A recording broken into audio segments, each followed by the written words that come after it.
Dibaikan majikannya, dijaga keluarganya. Assalamualaikum warahmatullahi wabarakatuh.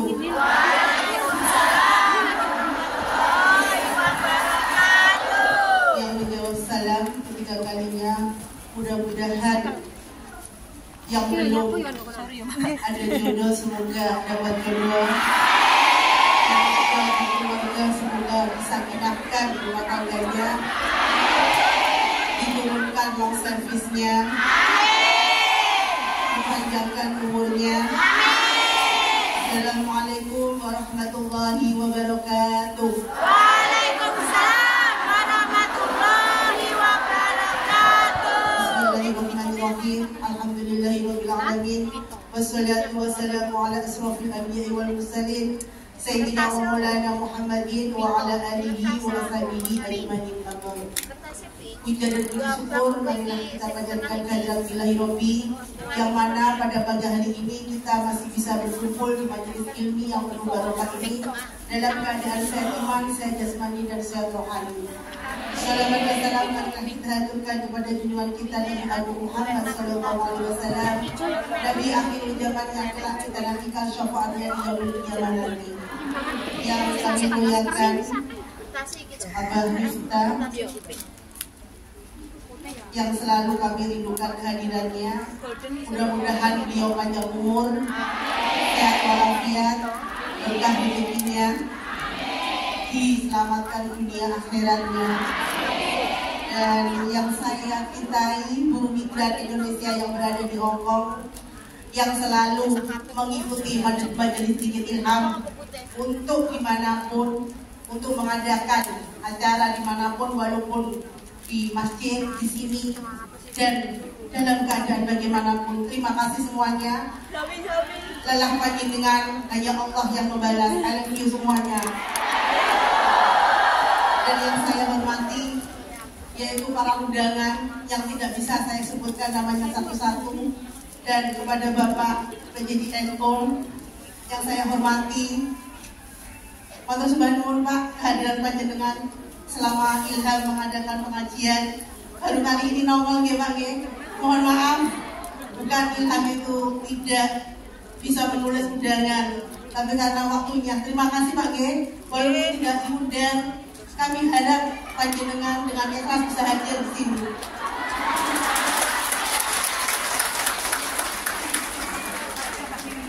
Terima kasih terutama kepada Abah.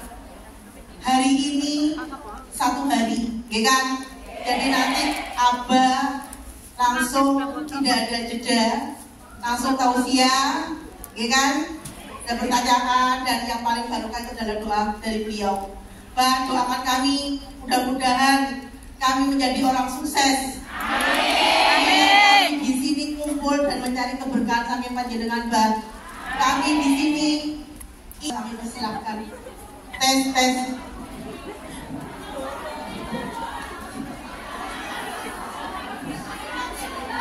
tes. Tes. Tes. Tidak kesitanya.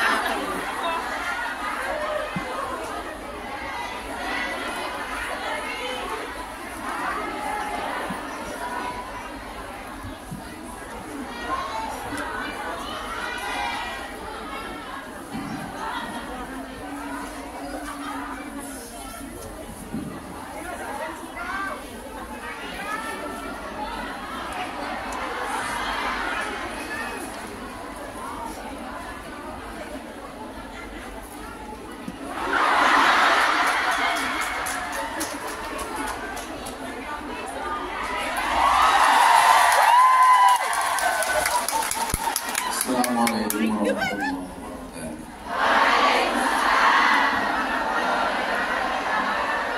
Inna Allah wa malaikatahu yusholluna 'alan nabi ya ayyuhalladzina amanu shollu 'alaihi wa sallimu taslima. Shollu 'ala nabi Muhammad. Shollu 'ala nabi Muhammad. Allahumma sholli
air sejuk rasanya.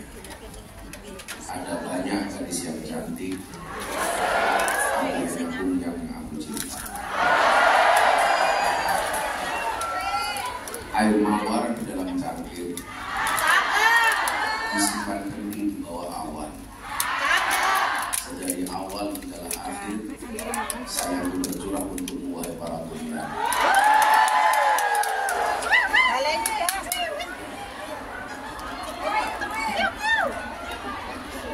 Baleni. Alhamdulillah. Baleni. Saya akhirnya mau sholat. Saya sudah bilang dari Bu Nuris, seharusnya sudah tidak ada jatah tahun 2024.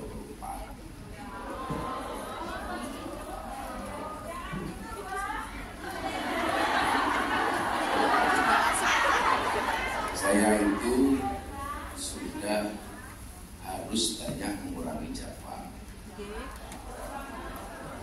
termasuk jadwal ketemu para kuliah.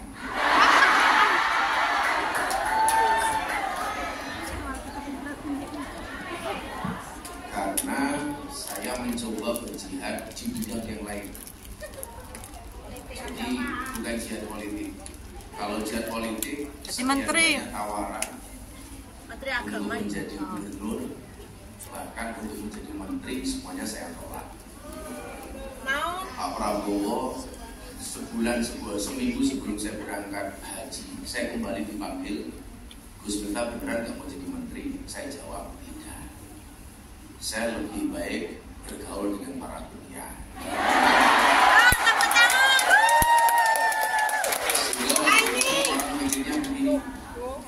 Orang bantu milih presiden pengen jadi menteri, tapi Gus Miftah malah nolak jadi menteri.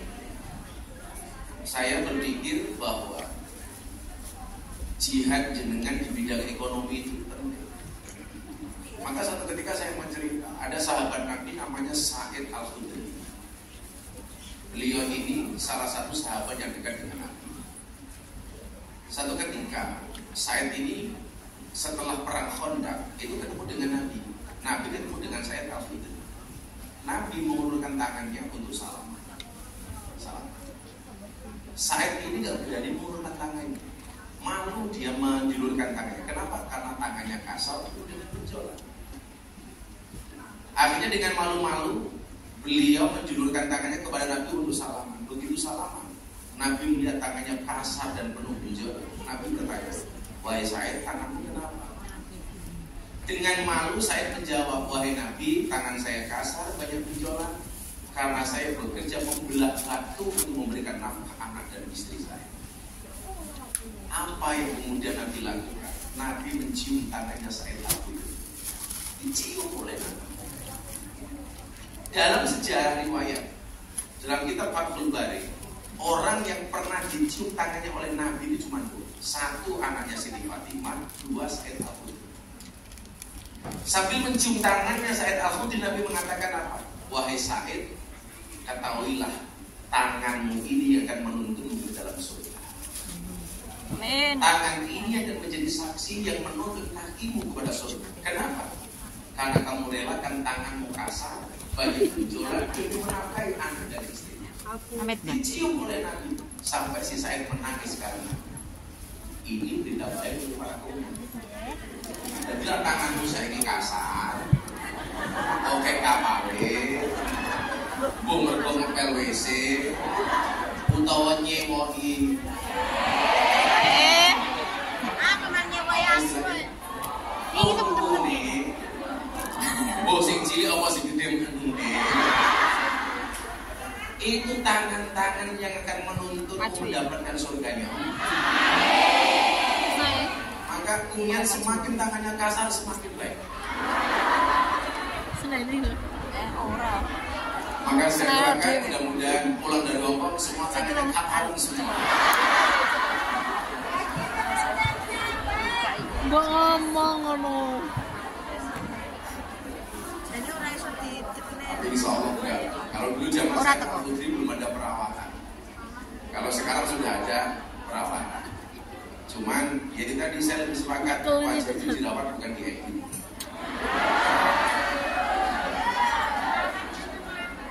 Kadang-kadang yang di foto terlalu cantik, dia lupa kalau kita teman sekampung.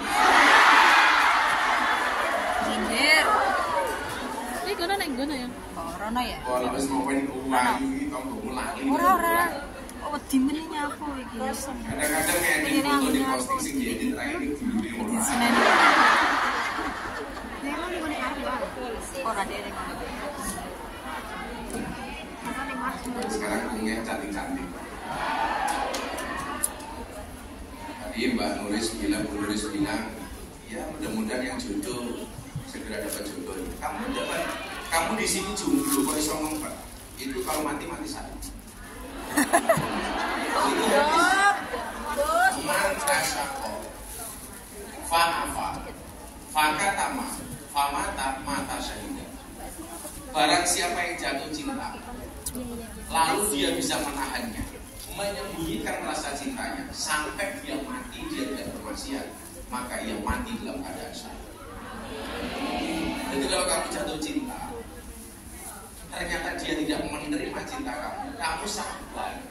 Orang maksiat, orang gendaan kalau sopir ning ngomong. Kowe iso kok kowe matimu dalam keadaan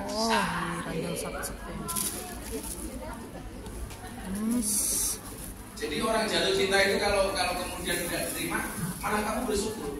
Berarti punya kemungkinan untuk mati syahid.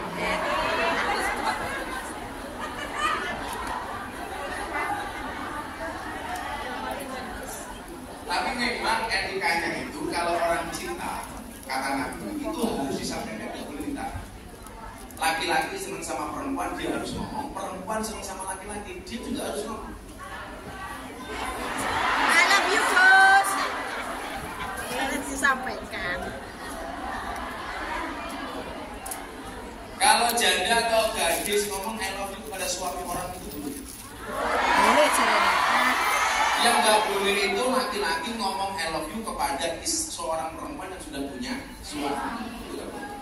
Jadi kayak Mas Aris ngomong I love you sama Bu Luris itu nggak boleh. Tapi kalau Anda janda ngomong I love you itu boleh. Jadi kalau saya tolak hari ini kok kamu matinya saya.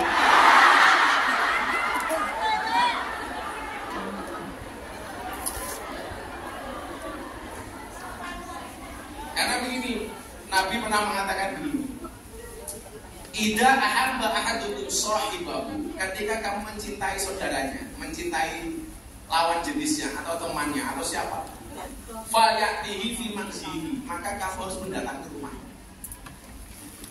Hadis ini berlaku tidak hanya laki-laki kepada perempuan, perempuan kepada laki-laki. Kok kamu dari Hongkong sudah senang sama cowok di Indonesia, besok pulang langsung falyatihi manzili, kamu fi manzili, kamu datang ke rumah. Kemudian apa? Falyubir annahu yuhibbu lillah, dan kamu katakan kepadanya bahwa saya mencintai karena Allah. Kok ditolak? Samsudin bertindak.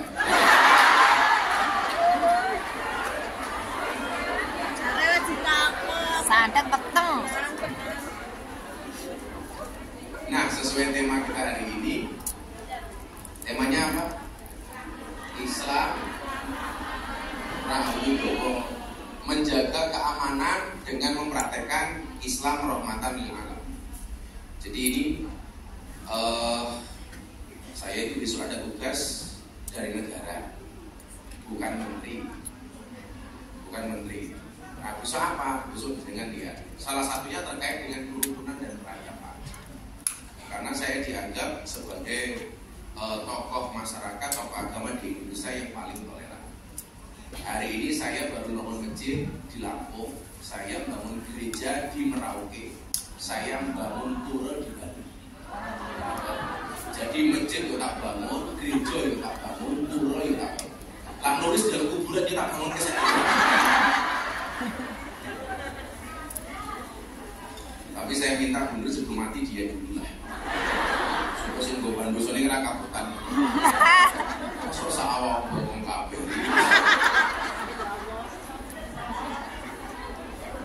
Sebenarnya saya itu usul teman-teman Ilham itu kalau udah pengajian gak usah terlalu sering. Mau yang tadi ya pengajian terus. Sebulan bisa, orang bulan bisa. Gak usah sering-sering. Kok lama? Jadi sebulan bisa, gak sering-sering. Orang atau kolonel itu. Nah, ketika berbicara soal keamanan itu, Nabi Muhammad SAW bersabda, semoga semuanya diakui sebagai umatnya Nabi Muhammad. 2 minggu yang lalu sama Mas Halilintar, sama Mas Putra, Mas Raffi dan lain-lain. Ini Putra Serikar ada di Hongkong dari berbagai. Ada salam pada jero iPhone kan rumah.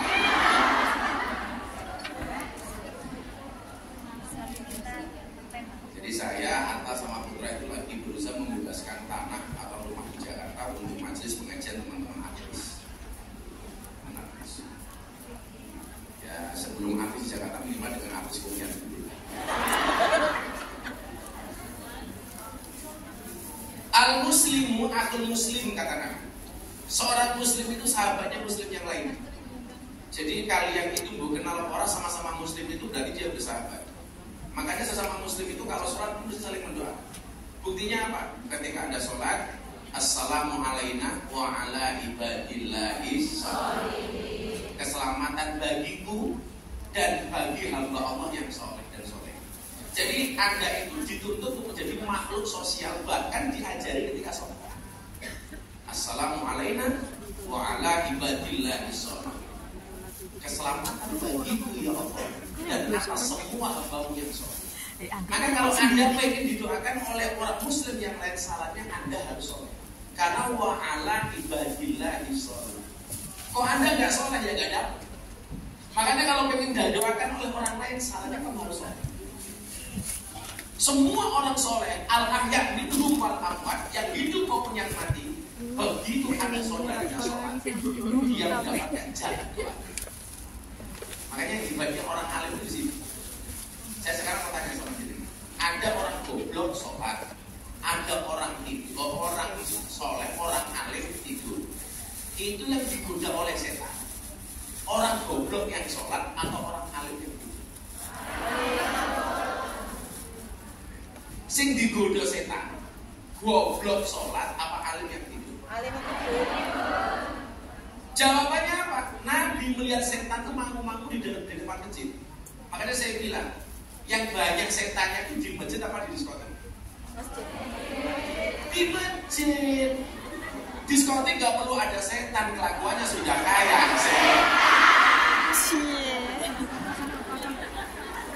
Nyawab. Lo bener nggak? Yang banyak setannya itu di masjid, yang banyak setannya itu di tempat pengajian apa di lokalisasi? Pengajian. Kalau di lokalisasi udah nggak perlu ada setan-setan lagi. Isinya setan. Ini setan-setan. Terus ramah itu setan ini kok. Setan ini ternyata setan itu jenisnya di Indonesia itu ada 3. Yang pertama setan jenis jin. Mereka ini takut ketika dibacakan ayat kursi. Yang kedua, setan tidak jelas jenisnya, tapi takut dilempar kursi. Yang ketiga, setan yang tidak takut dilempar kursi, tapi bahkan rebutan kursi. Apa ini?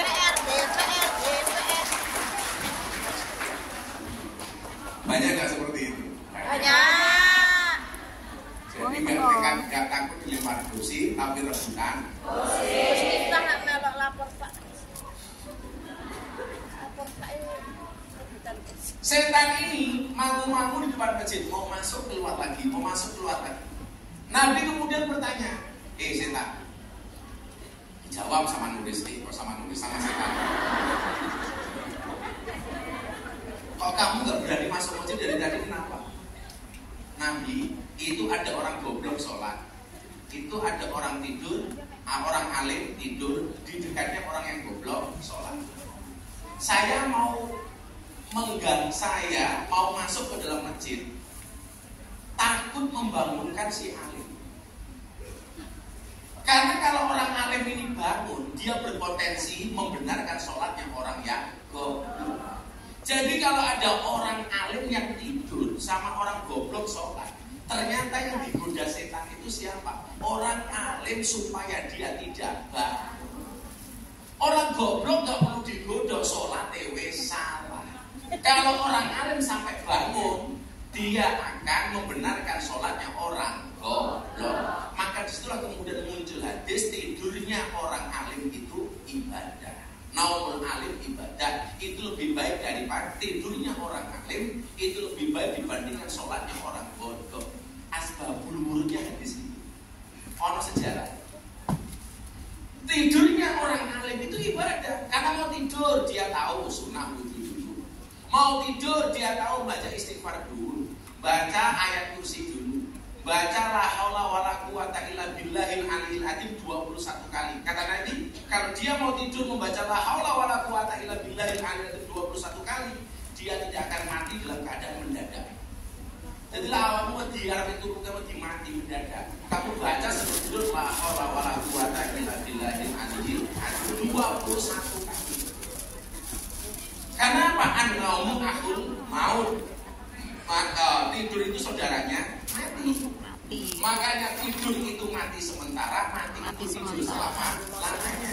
Karena tidur saudaranya mati. Kok saya pengajian kamu tidur tapi kamu ingin cepat-cepat? Warken nyantuk. Ayo tunggu. Gudo setan ini. Gudo setan. Sampai itu kalau mau tidur dua-duanya bismillahirrahmanirrahim ya wa bismika. Dengan namamu ya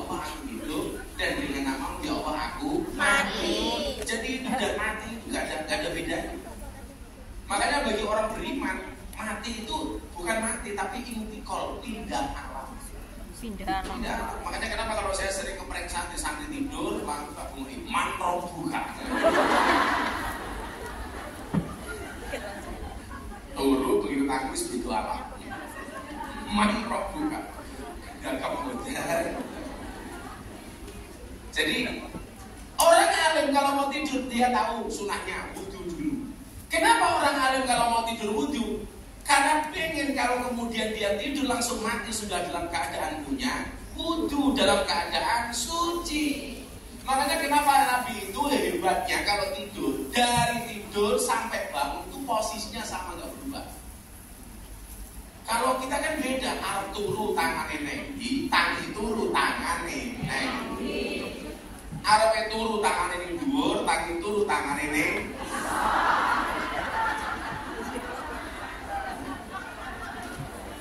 Wong lanang kan juga begitu, arep turu nyekel ndas, tangi turu nyekel ndas.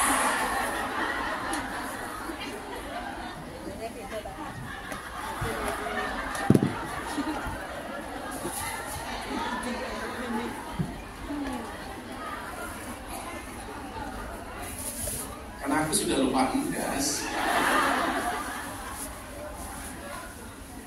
Al-muslimu akhul muslim. Muslim itu saudara muslim yang lain.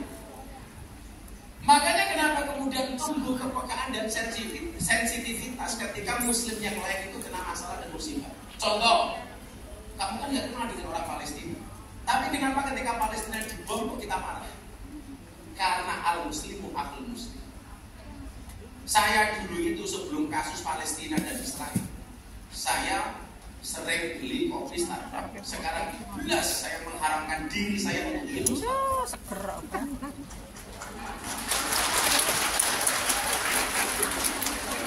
Anak saya dulu itu sukanya McD, neng Mekai.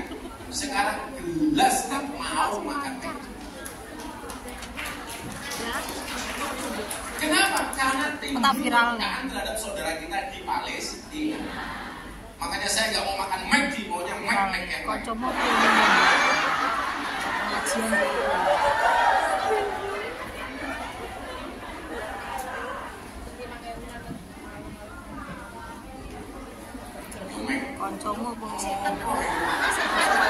Koncomu cetak. Malah diperjelas. Masih ngomong jomblo.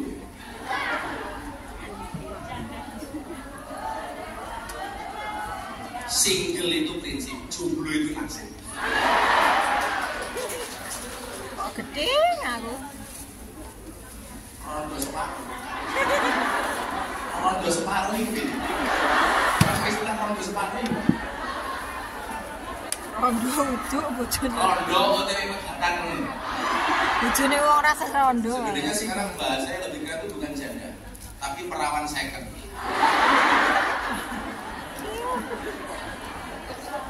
Iya toh iki. Perawan second.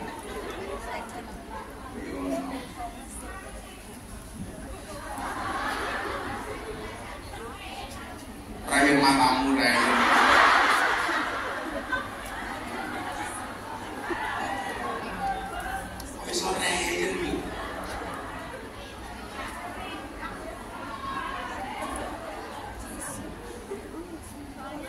Kamu tahu tata cara sholat?